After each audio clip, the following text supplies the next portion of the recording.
আমি আগামী বাংলাদেশ সুন্দর বাংলাদেশ চাই, আগামী বাংলাদেশ জামাত ইসলামের বাংলাদেশ চাই।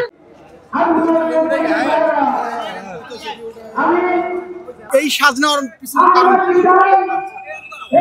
এই সাজ নেওয়ার কারণ হচ্ছে এটাই যে আমি একজন কৃষকের বেশ ধরা, কৃষকেরও আমি চাই যে কৃষকও এই ন্যায় ইনসাফের যে সেটা কৃষকও পাক, আমি এটা চাই। এই জন্য আমি ওদের বেশি আসছি, কারণ অনেক ক্ষেত্রে কৃষক বঞ্চিত হয় দেশ থেকে বিভিন্ন কাজে বিভিন্ন ক্ষেত্রে। আমি চাই যে কৃষক তার ন্যায় এবং সঠিক যে সেটা সে পাক, এর প্রতি আমি এখানে আসি।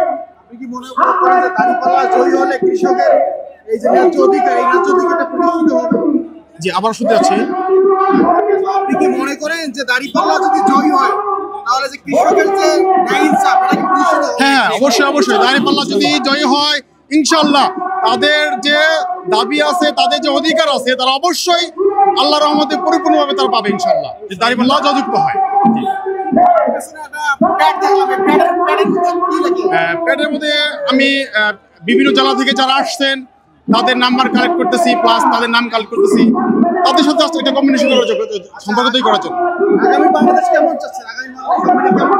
জি, আগামীর বাংলাদেশ কেমন চাইছেন? আমি আগামী বাংলাদেশ সুন্দর বাংলাদেশ চাই, আগামী বাংলাদেশ জামাত ইসলামের বাংলাদেশ চাই। জামাত ইসলাম ক্ষমতায় আসলে অবশ্যই দেশের প্রত্যেকটা মানুষ তার যে পাওনা তারা বুঝে পাবে ইনশাআল্লাহ, এটা আমি প্রত্যাশা করি।